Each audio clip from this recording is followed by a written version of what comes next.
Everyone, welcome to my video. आज का जो वीडियो है वो इंडियन कॉन्स्टिट्यूशन का 6 वीडियो है। इसके पहले के वीडियो में हमने आपसे डिस्कस किया इंडियन कॉन्स्टिट्यूशन का भाग 3, जो कि आर्टिकल 12 से लेकर के 35 तक था। ठीक, इसके बाद हमने देखा कि जो आर्टिकल 12 से लेकर के 35 तक है, इसको भी संविधान ने 6 कैटेगरी में डिवाइड किया है, जिसमें कि हमने पार्ट फर्स्ट में पढ़ा कैटेगरी फर्स्ट, जो था समानता का अधिकार। ठीक, जो आर्टिकल 12 से लेकर के 18 तक था।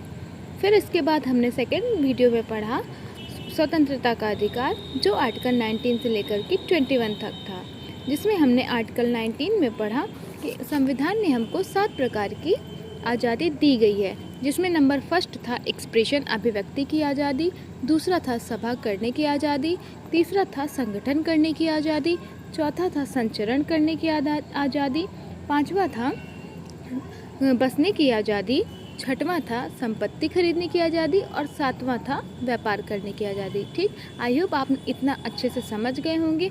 इसमें कानून ने ये भी बात कही थी कि आप जो भी ये सब चीज़ें, जो 7 प्रकार की आज़ादी आपको दी गई है, आप इसको अपने दायरे में रह करके ही करेंगे।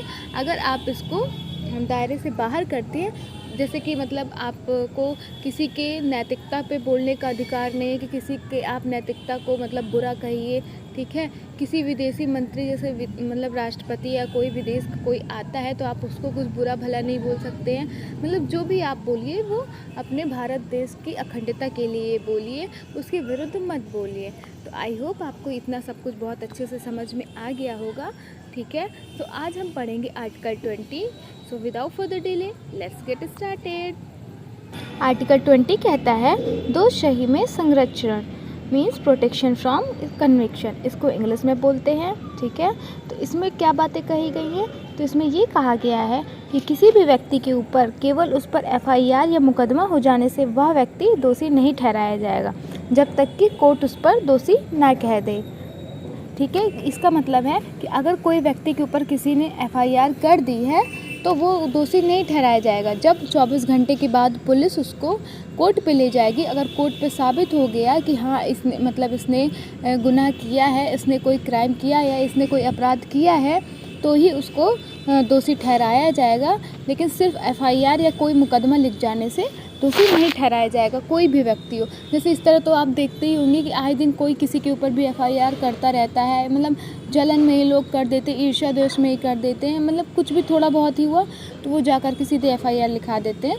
तो इसका मतलब ये नहीं, हाँ FIR होने पर अगर आपने कुछ ज़्यादा बड़ा मतलब गुनाह किया है या किसी का हाथ पैर तोड़ दिया, तब अगर आपकी FIR होती है तो पुलिस आपको जाहिर सी बात है जेल ले जाएगी। फिर उसके बाद 24 घंटे के अंदर पुलिस आपको कोर्ट में मतलब ले जाए। पहले तो वो खुद ही मतलब सॉल्व करने की कोशिश करेगी। अगर आपका मामला सॉल्व हो जाता है तो ठीक है, लेकिन अगर आपका मामला थोड़ा ज़्यादा बड़ा है और फिर पुलिस आपको वो ले जा रही है, तो अगर आप मतलब आप मान लीजिए जब क्राइम हुआ हो तब आप खड़े ही क्यों ना हो, लेकिन पुलिस आपके ऊपर शक कर रही है, तो आपको वो अगर मतलब कोर्ट के पास ले जा रही है, लेकिन कोर्ट में जब सब ने कहा कि नहीं इन्होंने बस खड़े थे, इनका कोई भी हाथ नहीं, मतलब अगर आप वहाँ पे साबित हो गए कि हाँ आपने दोष नहीं किया या कोई अपराध नहीं किया है, आप उसमें शामिल नहीं थे, तो आपको मतलब सज़ा नहीं मिलेगी, तो आप दोषी नहीं ठहराए जाओगे। लेकिन अगर आपको साबित कर दिया गया कोर्ट द्वारा, तो आप दोषी ठहर जाओगे। ठीक है, आई होप आपको आर्टिकल 20 आ गया होगा कि आर्टिकल 20 क्या कहता है।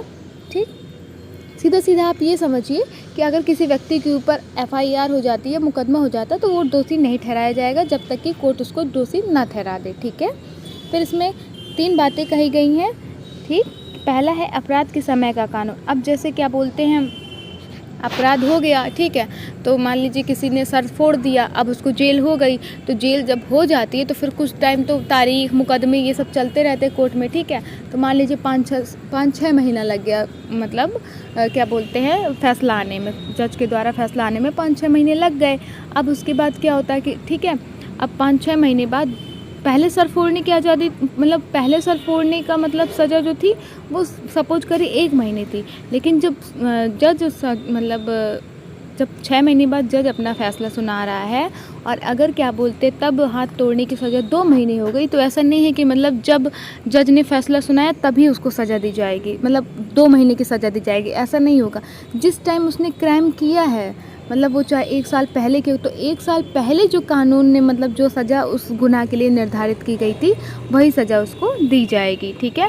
ना वो बाद की सज़ा दी जाएगी, ना कानून मतलब जब उसने क्राइम किया उसके पहले अगर कोई कानून बना हो कि उसके लिए 6 महीने सज़ा दी जाएगी, तो ऐसा भी नहीं है। जिस टाइम उसने क्राइम किया है उसी टाइम की उसको सज़ा मिलेगी, ठीक है। फिर सेकंड कहता है कि एक अपराध की एक सज़ा। अब सपोज उसने हाथ मतलब तोड़ दिया या सर तोड़ दिया या किसी का मर्डर कर दिया, ठीक है। अब उसके बाद उसने अपनी सज़ा काट ली, सपोज़ 10 साल काट ली। 10 साल बाद जब वो जेल से बाहर निकला और वो इधर उधर जज के सामने भी जा रहा है, पुलिस के सामने भी जा रहा है कि हे मैंने मर्डर कर दिया, देखो मैं बाहर आ गया, ऐसा मतलब कुछ कर रहा है, तो पुलिस उसको दोबारा नहीं मतलब जेल के अंदर डाल सकती कि नहीं नहीं तुमने मर्डर किया था, चल तुम सीधे फिर से जेल के अंदर चलो। तो ऐसा नहीं होता। जो भी मतलब सज़ा होगी एक अपराध की एक ही सज़ा होगी, ठीक है। फिर उसके बाद जो तीसरी बात कही गई है वो है खुद के विरुद्ध गवाही। आप कोर्ट के सामने या पुलिस के सामने खुद के विरुद्ध आप गवाही भी नहीं दे सकते हो, ठीक है। तो आई होप आपको आर्टिकल 20 अच्छे से लर्न हो गया होगा या अच्छे से समझ में आ गया होगा। अब हम बढ़ते हैं आर्टिकल 21 के ऊपर। आर्टिकल 21 कहता है प्राण एवं दैहिक स्वतंत्रता। इसको इंग्लिश में बोलेंगे life and personal liberty, okay. इसमें 2 तरह की बातें कही गई हैं। पहला है जो वो लाइफ से रिलेटेड है और दूसरा बोल रहा है पर्सनल लिबर्टी, ठीक। तो इसमें कहा गया है, पहले हम समझ लेते हैं कि लाइफ में क्या कहा गया है।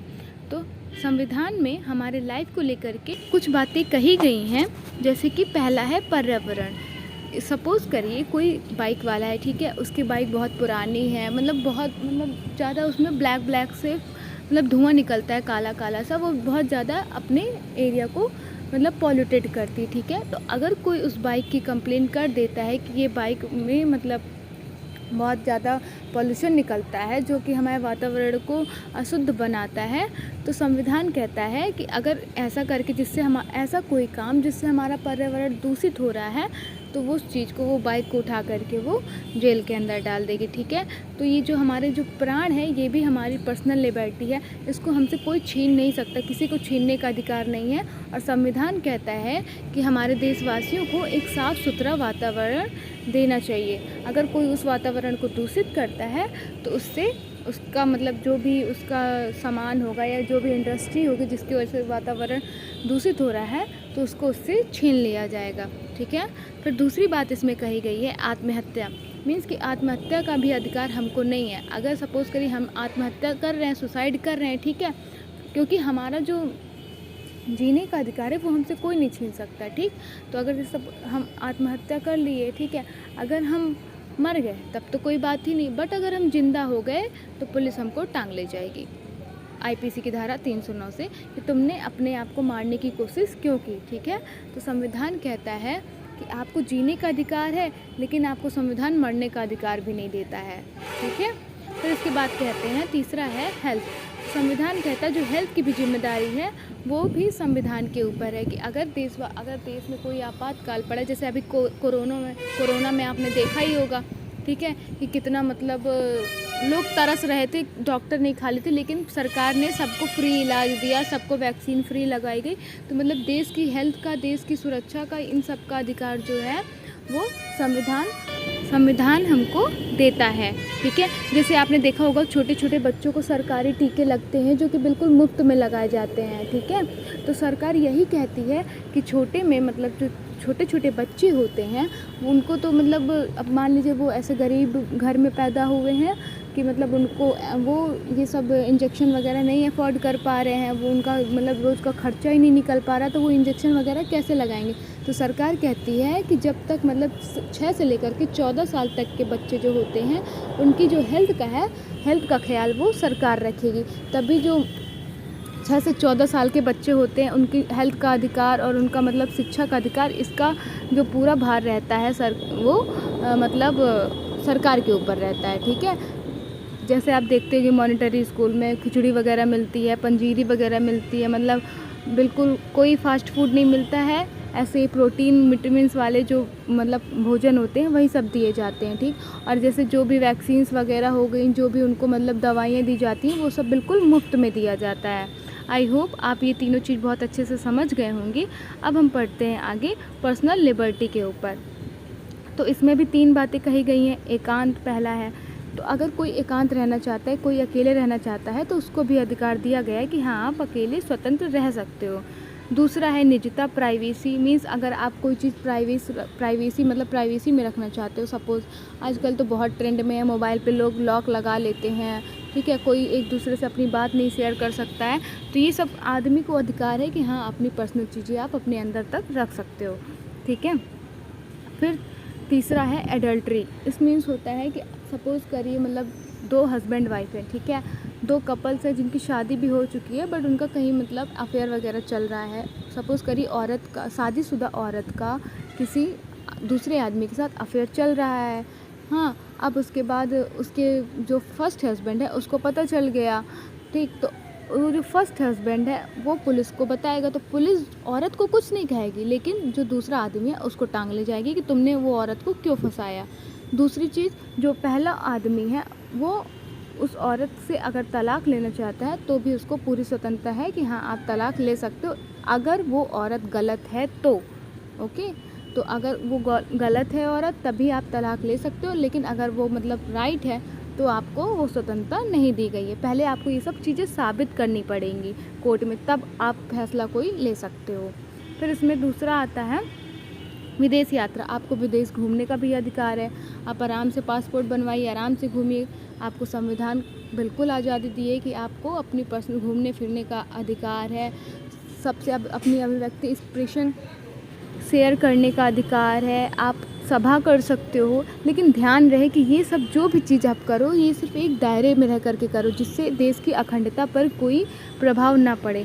अगर आप किसी के मोरल को ठेस पहुंचाओगे या किसी को तकलीफ़ दोगे तो उसके लिए भी संविधान ने कड़े नियम बनाए हैं, ठीक है। आई होप आपको फंडामेंटल राइट्स का कैटेगरी सेकंड भी समझ में आ गया होगा, जिसमें हमने 19 से लेकर के 21 तक आर्टिकल पढ़े जो कि थे स्वतंत्रता का अधिकार।